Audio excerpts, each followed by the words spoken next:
Qual é a sabedoria mais sábia de todos os tempos? A do homem ou a de Deus? Qual é o poder mais poderoso de todas as eras? O do homem ou de Deus? Certamente você tem uma resposta no teu coração, mas eu quero te convidar a estudar conosco e entender um pouquinho mais acerca da sabedoria e do poder. Meu nome é Tiago e este é o Pão em Casa.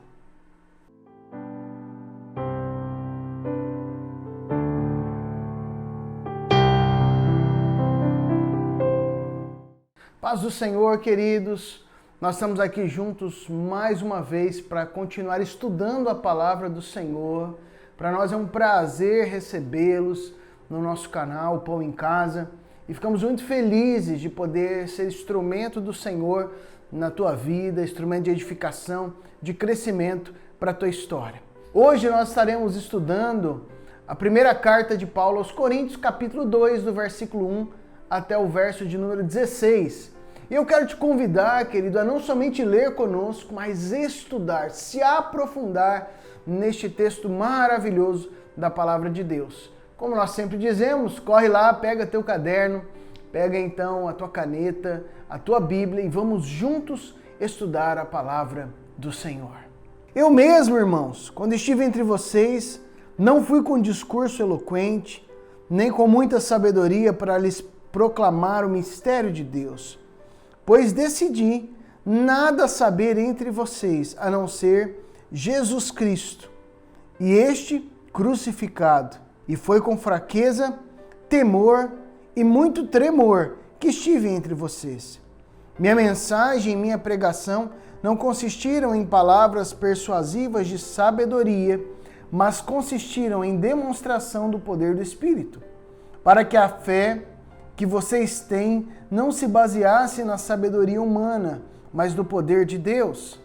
Entretanto, falamos de sabedoria entre os que já têm maturidade, mas não da sabedoria desta era ou dos poderosos desta era, que estão sendo reduzidos a nada.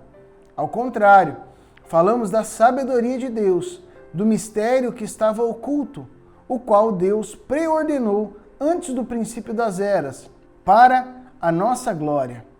Nenhum dos poderosos desta era o entendeu, pois se o tivesse entendido, não teriam crucificado o Senhor da glória. Todavia, como está escrito, olho nenhum viu, ouvido nenhum ouviu, mente nenhuma imaginou o que Deus preparou para aqueles que o amam. Mas Deus o revelou a nós por meio do Espírito. O Espírito sonda todas as coisas, até mesmo as coisas mais profundas de Deus. Pois quem conheceu os pensamentos do homem, a não ser o espírito do homem que nele está? Da mesma forma, ninguém conhece os pensamentos de Deus, a não ser o Espírito de Deus. Nós, porém, não recebemos o Espírito do mundo, mas o Espírito procedente de Deus, para que entendamos as coisas que Deus nos tem dado gratuitamente. Delas também falamos, não com palavras ensinadas pela sabedoria humana, mas com palavras ensinadas pelo Espírito, interpretando verdades espirituais para os que são espirituais. Quem não tem o Espírito não aceita as coisas que vêm do Espírito de Deus, pois lhes são loucura, e não é capaz de entendê-las, porque elas são discernidas espiritualmente.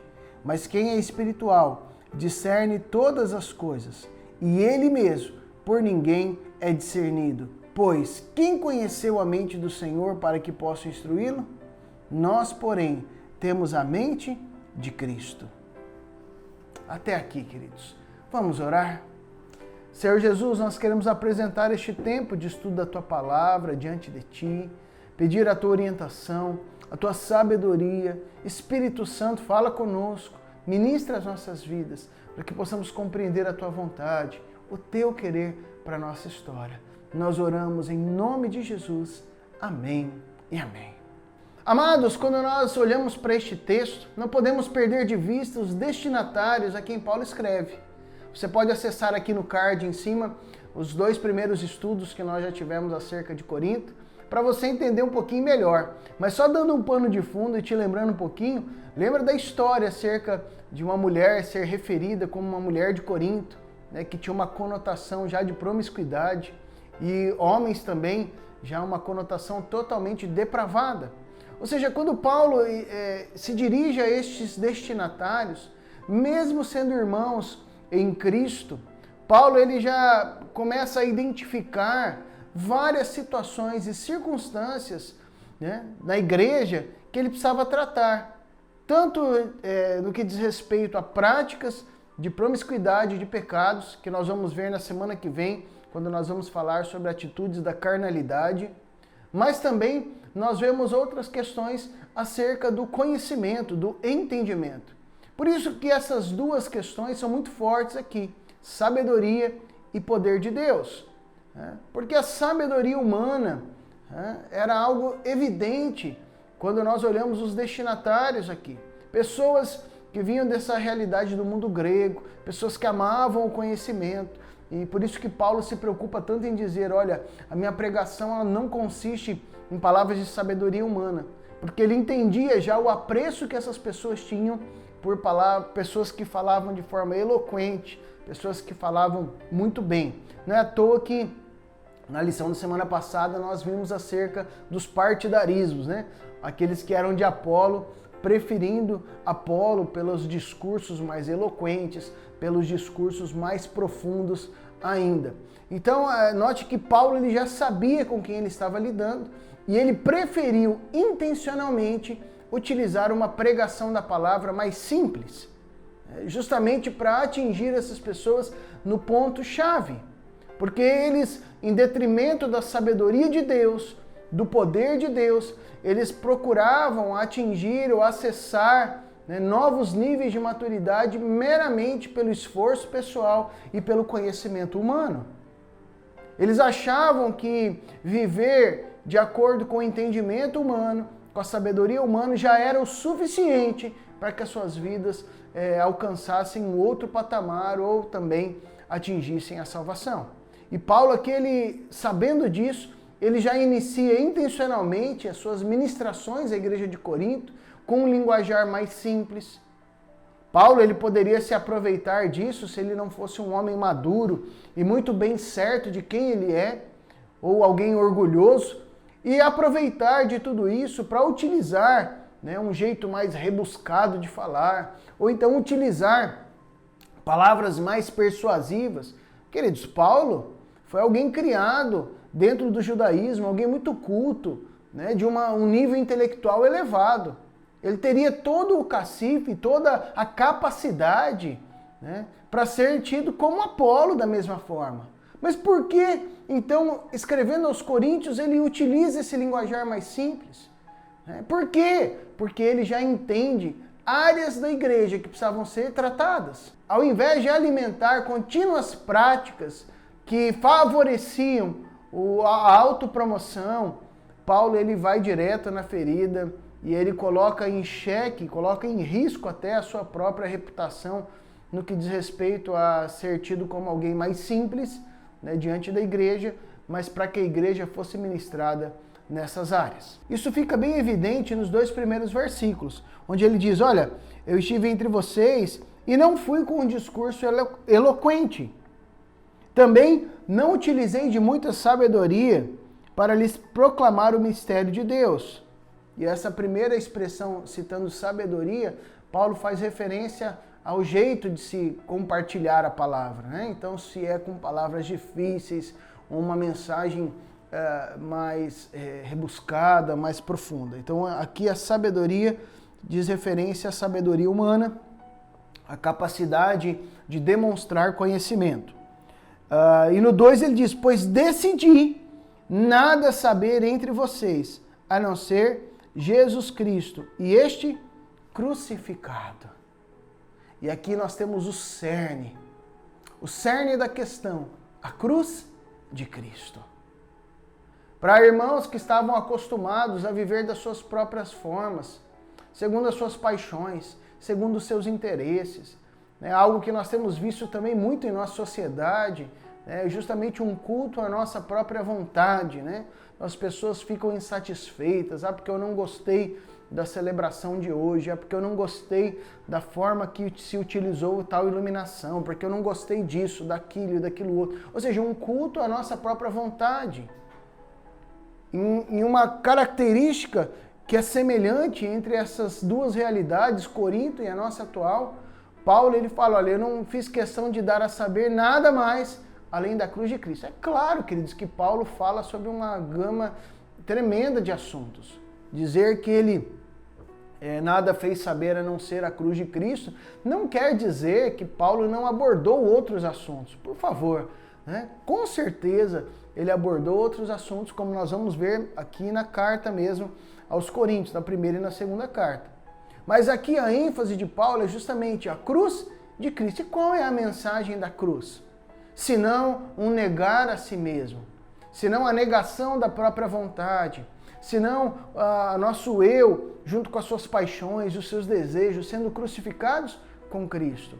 Qual é a mensagem da cruz, senão nós sermos crucificados com o próprio Cristo? Para que não sejamos mais nós que vivemos, mas é Cristo que vive em nós. Então, em posse dessa premissa, podemos ver claramente, queridos, aqui na palavra, que Paulo ele já entra aqui no capítulo 2 dizendo, olha, a essência da mensagem do Evangelho é a cruz de Cristo. Nessa semana eu estava conversando com o pastor Juliano, ele compartilhando comigo acerca de um curso que ele tem feito sobre prédica, né, pregação da palavra de Deus, pregação expositiva. E neste curso ele falando a ênfase que eles têm dado numa pregação cristocêntrica. Né? E hoje nós temos sentido muita falta disso. As pessoas têm pregado sobre ideias, sobre bem-estar, sobre passos para a vitória. E Cristo fica sendo deixado de lado. Para Paulo, não tem nada a ver isso. Porque Paulo já entra de solo dizendo, olha queridos, a questão é a cruz de Cristo. Cristo é o centro da pregação de Paulo. Cristo é o centro da vida de Paulo.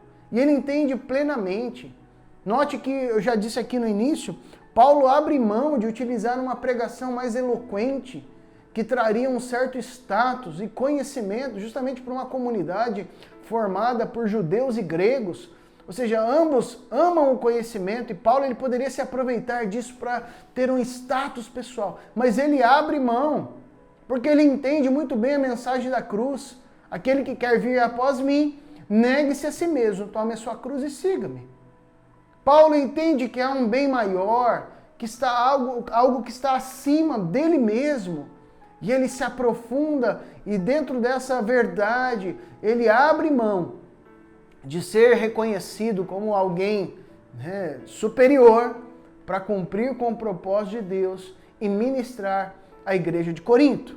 Paulo, então, ele sente a necessidade de relembrar os seus destinatários aqui de como era a forma que ele compartilhava a palavra. Olha aqui no verso 3. Foi com fraqueza, temor e muito tremor que estive entre vocês. Minha mensagem e minha pregação não consistiram em palavras persuasivas de sabedoria, mas consistiram em demonstração do poder do Espírito de Deus. Então note que ele aborda aqui que foi uma questão de simplicidade, desde o versículo de número 1 ele ministra isso. No verso 3 ele fala que foi com temor, né? Então ele declara que foi em fraqueza, temor e grande tremor. Né? Em fraqueza pode até dar essa intenção de uma enfermidade, alguma questão que o deixava abatido.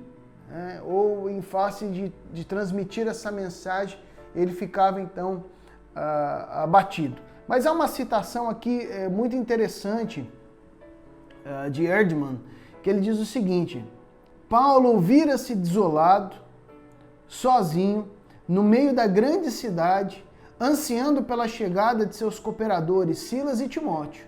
O ambiente pesado de um paganismo grosseiro deprimia-o. O orgulho, aquela autossuficiência dos coríntios desalentavam. Sentia asco pelas impurezas e corrupção moral ambiente. Como sobrecarga de tudo, entristeciam a oposição maligna e blasfema de seus patrícios, os judeus. Achei muito interessante essa citação, porque nós, como pregadores da palavra, muitas vezes o sentimento que vem aos nossos corações tem a ver com a realidade que nós temos visto e enxergado. Como Jesus, quando ele desce do barco, ele vê uma multidão como ovelhas sem pastor. O seu coração foi compungido, foi tocado. Ali a glória de Deus gera em Jesus esse sentimento. E Paulo, eu vejo que em fraqueza, em temor e tremor, eu vejo que eu concordo com este comentarista que tem a ver com isso, sabe?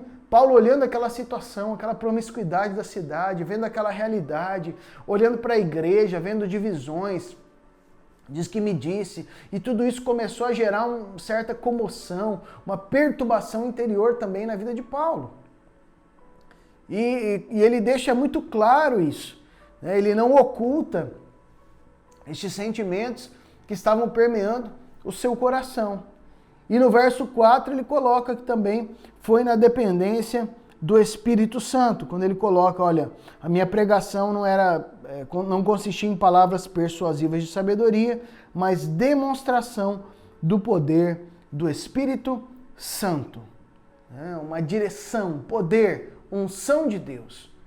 E fazendo um paralelo do final do versículo 4, com o versículo 2, note que Paulo ele fala, olha, não vos fiz saber nada além da cruz de Cristo. E aqui no versículo 4, porque a minha pregação consiste em demonstração do poder do Espírito Santo. Então a cruz de Cristo, o paralelo entre a cruz de Cristo e a vivência desse segundo novo tempo, que é o tempo do Espírito Santo. Então quando Jesus ele foi assunto aos céus, ele deixou o Consolador. Então vivemos hoje na era do Espírito Santo de Deus.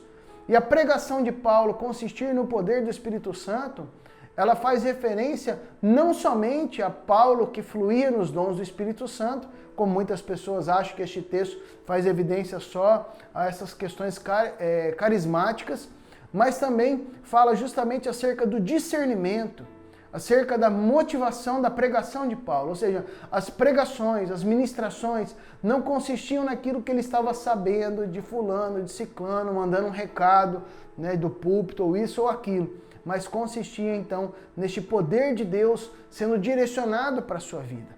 Aqui nós não temos também, queridos, uma autorização para simplesmente nós vivermos uma vida como pregadores desatualizada. Muitos utilizam aí, tá vendo? Não preciso estudar a Bíblia, porque não é sabedoria humana, não preciso fazer um curso de teologia, não preciso continuar me atualizando sistematicamente. E não é isso que Paulo está dizendo. Entende? Paulo ele conhecia a palavra, Paulo ele era profundo na palavra de Deus. Ele só estava dizendo que a base principal dos seus argumentos, da sua caminhada, da sua pregação, não era uma base meramente humana. Então Paulo ele não deixava, não vivia uma caminhada somente do estudo humano e deixava então o Espírito Santo de lado, a vivência espiritual de lado, para então tentar ludibriar as pessoas no seu argumento. Mas ele diz que abre mão, num primeiro momento disso, para que a pregação dele consistisse no poder do Espírito Santo. Agora, abrir mão não significa que ele não estudava, que ele não se preparava, que ele não tinha esta caminhada, mas que ele priorizava, uma vez que ele já tinha adquirido conhecimento, ele priorizava então que a sua vida fosse baseada no Espírito Santo de Deus. Então, querido, estude, se aprofunde na palavra, conheça a palavra, mas também se aprofunde em oração, em jejum, em práticas espirituais que trazem uma profundidade maior na presença do Senhor. Certa vez um seminarista perguntou então a um dos seus professores: professor, como eu devo pregar de uma forma que eu atinja o coração dos meus ouvintes e eles sejam tocados? De maneira bem objetiva, então, o mestre ele respondeu da seguinte forma: use uma linguagem clara e simples. Pregue com temor, porque a missão é nobre e a responsabilidade é enorme. Considere-se a si mesmo como apenas um instrumento do Espírito Santo. Essa é a nossa caminhada e nós não somos nada. Precisamos estudar, conhecer e prosseguir em conhecer ao Senhor, mas nunca perder de vista que nós não somos nada. Somos apenas meros instrumentos do Espírito Santo de Deus. No verso 5, Paulo ele continua ainda falando acerca dessa questão. Olha que interessante. Para que a fé que vocês têm não se baseasse na sabedoria humana, mas no poder de Deus. Então o propósito da mensagem de Paulo era justamente trazer este embasamento. Não que a igreja não se aprofundasse no conhecimento. É justamente o contrário, que pela igreja ter essa característica de profundidade, de querer conhecer mais as questões da palavra de Deus, é que Paulo fala, olha, não baseie a sua vida na sabedoria e no conhecimento humano, mas baseie-se no poder de Deus. Essa é uma realidade que vai nos ajudar na interpretação dos textos da palavra de Deus. Então, toda vez que um assunto for trabalhado, tenha isso em mente. Então, por exemplo, Paulo está dizendo, não baseie a sua vida na sabedoria humana, e sim no poder de Deus. Por que ele está dizendo isso? Porque a igreja de Corinto se baseava somente, a sua maioria, na sabedoria humana. Então, isso é interessante e é uma forma importante que vai te ajudar a interpretar os textos da palavra de Deus, a entender o porquê das coisas estarem sendo escritas dessa forma. Então, essa era uma forma que Paulo trabalhava muito tranquilamente, e os outros autores bíblicos também. Então, quando você vê ele dizendo algo, é porque estava acontecendo. Então, eles estavam tendo uma caminhada muito baseada no intelecto e na sabedoria. Então, Paulo não está condenando o conhecimento, mas ele está tentando equilibrar as coisas para que a igreja também investisse tempo nesse relacionamento com o Espírito Santo. Uma vez que nós estamos estudando essa questão, surgem algumas perguntas que eu gostaria de deixar para a nossa vida, para que você pudesse responder aí na tua casa. Primeira delas, será que a nossa pregação é uma proclamação genuína, real? Segunda, estamos proclamando os poderosos atos pelos quais Deus deu testemunho de si mesmo em Jesus? Terceira, será que estamos obscurecendo nossa proclamação com uma ostentação da linguagem ou qualquer outra coisa? Quarta, tomamos a firme decisão de fazer de Jesus Cristo crucificado o tema da nossa pregação e o centro da nossa vida? Será que nós nos sentimos vulneráveis como pregadores do Evangelho em um mundo pagão e hostil? A nossa fé e a nossa pregação manifesta o poder do Espírito Santo? Será que os resultados da nossa pregação, eles demonstram o poder do Espírito Santo? Ou seja, pessoas têm sido transformadas? A vida das pessoas está sendo transformada por este poder do Espírito? E em último lugar, será que essas pessoas reconhecem que há poder de Deus sobre as nossas vidas? Deixando essas perguntas para que haja uma reflexão no nosso coração, para que nós possamos voltar para o prumo da nossa caminhada, sempre tendo Cristo como centro das nossas vidas. Não somente o centro da pregação, mas o centro da nossa vida, o centro da meditação, o centro das nossas ações, tudo girando em torno de Cristo Jesus. Nós não somos o centro. Você não é o centro. Jesus é o centro. Ele é tudo nas nossas vidas. Versículo 6.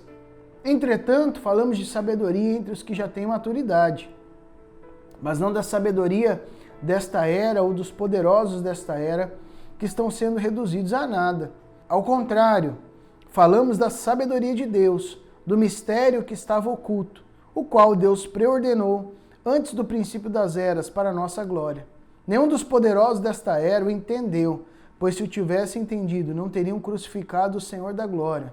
Todavia, como está escrito, olho nenhum viu, ouvido nenhum ouviu, mente nenhuma imaginou o que Deus preparou para aqueles que o amam. A mensagem da cruz é sabedoria de Deus.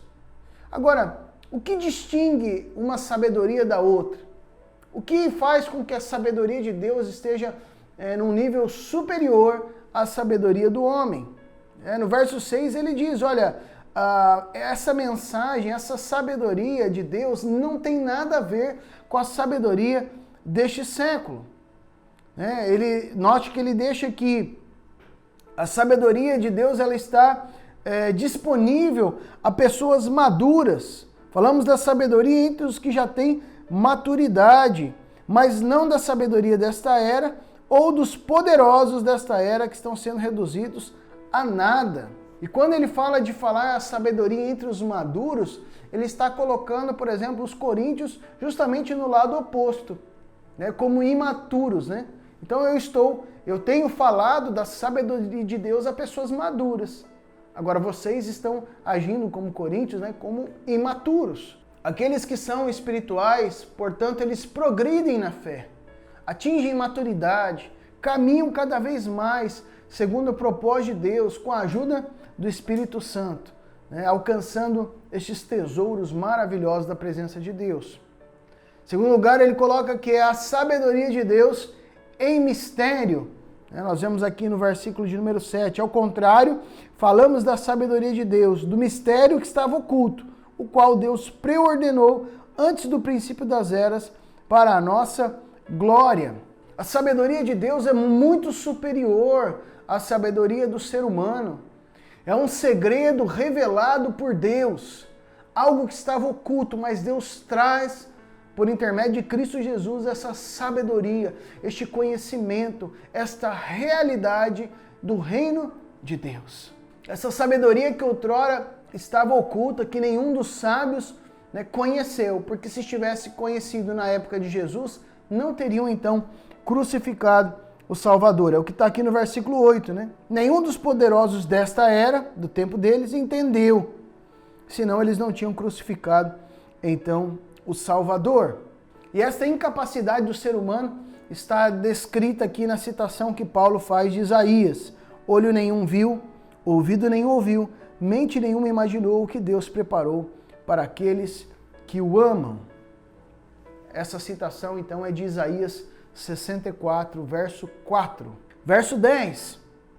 Mas Deus o revelou a nós por meio do Espírito Santo. Então note que aquilo que estava oculto agora foi revelado a nós por meio do Espírito Santo. O Espírito sonda todas as coisas, até mesmo as coisas mais profundas de Deus. Pois quem conhece os pensamentos do homem, a não ser o Espírito do homem que nele está?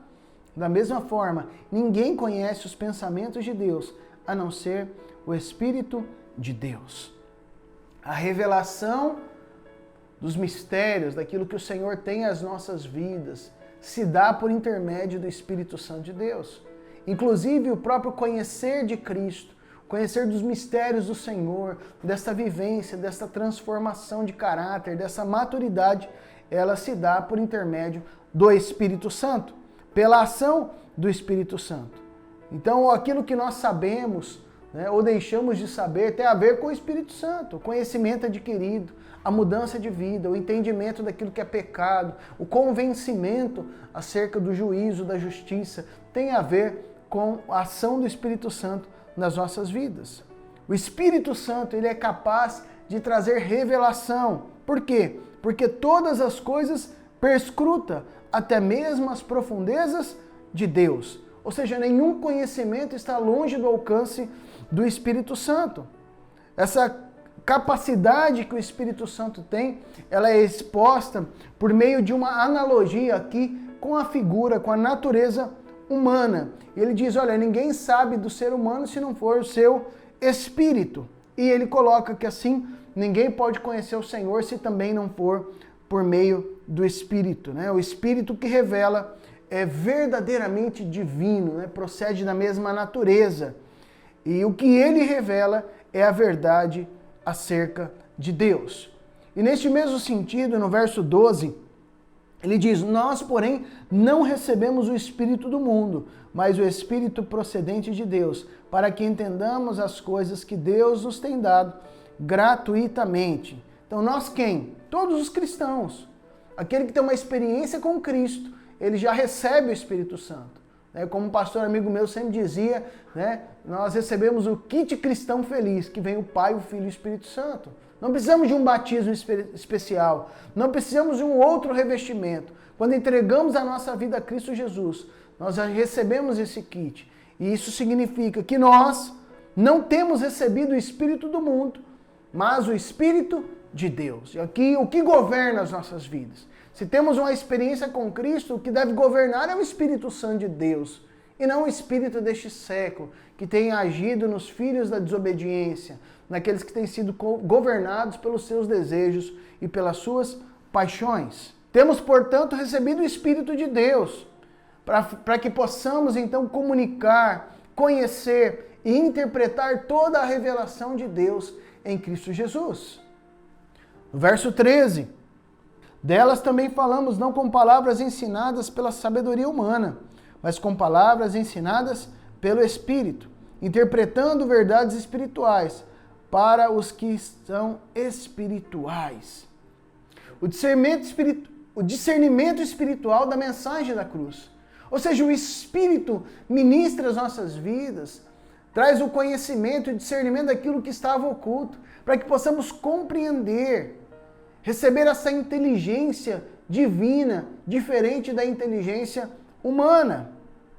E aqui ele apresenta, os apóstolos foram iluminados. Quando ele coloca, delas também falamos, ele está se referindo justo ao ensinamento apostólico, que também foi iluminado pelo Espírito Santo. No 14, ele já faz uma referência aos cristãos, né? Quem não tem o Espírito não aceita as coisas que vêm do Espírito, pois lhes são loucura e não é capaz de entendê-las, porque elas são discernidas espiritualmente. Mas quem é espiritual discerne todas as coisas, e ele mesmo por ninguém é discernido. Então aqui é a referência clara, olha, os cristãos também são iluminados pelo Espírito Santo, aquele que tem uma experiência com ele, quando ele ouve a palavra, ele entende, ele recebe esse conhecimento, né? Ele aceita as coisas do Espírito. Agora, aquele que não tem esse relacionamento com o Espírito, não aceita, porque ele parece loucura.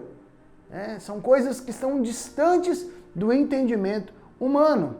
Uma coisa que acontece com o ser humano quando ele tem uma experiência com Cristo é essa capacidade, então, de fazer julgamentos de forma mais coerente. E isso não é porque ele se torna alguém superior ou melhor do que outros, mas é porque o Espírito o capacita, né? O dá esse entendimento para fazer um discernimento, para fazer um julgamento de forma mais coerente. Sendo assim, o homem espiritual ele tem um ponto de referência mais correto dentro de si, que é o próprio Espírito Santo. Então ele não é guiado por isso, por aquilo, por determinados ensinamentos ou por aquilo que ele aprendeu em casa meramente, mas ele começa a ter um ponto de referência mais reto, né, justo, que é o próprio Espírito Santo. E este também partilha da essência do Deus maravilhoso que nós servimos. Talvez parte da decepção de Paulo tenha a ver com a igreja de Corinto. Talvez parte da decepção de Paulo com a igreja de Corinto tenha a ver justamente com uma igreja que teria possibilidade de pensar como Cristo, mas não estavam vendo as coisas de maneira espiritual, por não cultivar um relacionamento com o Espírito Santo. É claro que nós devemos cultivar este relacionamento. O fato de recebermos Pai, Filho e Espírito Santo, né, o kit cristão feliz, quando nós entregamos nossa vida a Jesus, não nos garante que simplesmente nós teremos sempre abundante essa realidade do Espírito se nós não buscarmos. Não é à toa que nós vemos Paulo em vários momentos dizendo, olha, andem no Espírito, vivam no Espírito. Fala então de nós cultivarmos um relacionamento com o Espírito e não de que essa realidade espiritual se dá na nossa vida de forma automática. Se nós não cultivarmos esta realidade do Espírito Santo, corremos o risco, queridos, de continuarmos eternamente crianças espirituais, imaturos, agindo conforme a nossa carne, ou decidindo as coisas conforme o nosso próprio ímpeto. Mas o Senhor nos chama a viver esta realidade espiritual, de um relacionamento constante com o Espírito Santo de Deus, em oração, na leitura da palavra, tendo esse ponto de referência que vai nos ajudar nas decisões e nos julgamentos diários que nós devemos fazer. Em nossos dias, nós certamente podemos identificar mensageiros que não têm anunciado uma autêntica mensagem da cruz no poder do Espírito Santo. Você concorda com isso, querido? Eu tenho visto muitos desses. O que se pode fazer então, queridos, diante desses desafios grandes que nós temos? O que nós podemos fazer no sentido de trazer maturidade para essa grande quantidade de crianças espirituais. É um grande desafio que nós temos pela frente. E talvez você tenha algumas ideias, ou nem tenha pensado nisso, mas eu quero gerar no teu coração essas dúvidas santas, para que você possa ruminar, refletir. Eu não vou trazer uma resposta aqui, ou nesta lição, acerca disso. Mas o que fazer para contribuir, queridos, para que essas crianças espirituais se tornem, então, adultos espirituais? E já não busquem mais consumir esta comida, esse fast food contaminado, ou de baixo valor vitamínico, né? Essa comida ruim que nós temos visto sendo proclamada. Uma mensagem que não tem Cristo como centro. Uma mensagem que não faz referência à cruz de Cristo. Eu quero deixar esta indagação para que você possa refletir nesta semana. Semana que vem nós vamos continuar abordando essa temática e no decorrer do estudo nós vamos ter algumas respostas para a nossa vida. Mas eu quero te encorajar, querido, a se dispor diante do Senhor, a cultivar nesta época, neste tempo, um maior relacionamento com o Espírito Santo de Deus, através da oração, através das práticas espirituais, para que a tua vida não seja guiada e nem embasada na sabedoria humana, mas que todo esse conhecimento da palavra que você tem buscado, que você tem atingido, possa ser encharcado pelo óleo do Espírito Santo. Vamos orar? Espírito Santo de Deus, nós colocamos a nossa vida diante de Ti e clamamos, derrama da Tua glória, da Tua unção sobre nós, que a nossa vida possa ser encharcada pela Tua presença, banhada pela Tua sabedoria, para que possamos viver não segundo aquilo que achamos ou deixamos de achar, não segundo o conhecimento adquirido familiar ou no dia a dia das nossas vidas, mas que possamos ser baseados num conhecimento que vem da Tua presença, experimentarmos essa direção, esta base justa que só o Senhor pode nos dar. Vem sobre nós, Espírito Santo, toca a nossa vida. Nós oramos em nome de Jesus. Amém e amém. Queridos, que alegria nós podemos estar juntos mais neste dia, encerrando mais um tempo de estudo da Palavra de Deus. Semana que vem nós entramos no capítulo de número 3 nesta jornada. Mas se você quer conhecer mais também do Senhor, nós temos aqui um card repleto de ministrações, estudo das cartas de Pedro, temos também carta de Judas, outros estudos, personagens ao redor da cruz, né? Demais pregações nas playlists, né? Playlists de pregações, de ministrações variadas, que você pode ser edificado grandemente. Também quero te convidar a se inscrever no nosso canal, se você ainda não é inscrito, a ativar o sininho das notificações e a compartilhar também, queridos, com o máximo de pessoas esta ministração, para que outros também sejam edificados. O nosso intuito não é levar o nosso nome, nem a denominação, mas é levar a palavra de Deus, para que as pessoas sejam edificadas, cresçam e se aprofundem no relacionamento com a palavra e com o Espírito Santo de Deus. Antes de nós terminarmos, também coloca o joinha, dá a sua curtida aí, para que o YouTube entenda que você tem gostado deste conteúdo e possa sempre estar te informando também. No mais, querido, que você fique na paz do Senhor e que tenha aí uma semana maravilhosa na presença do Senhor Jesus. Deus te abençoe.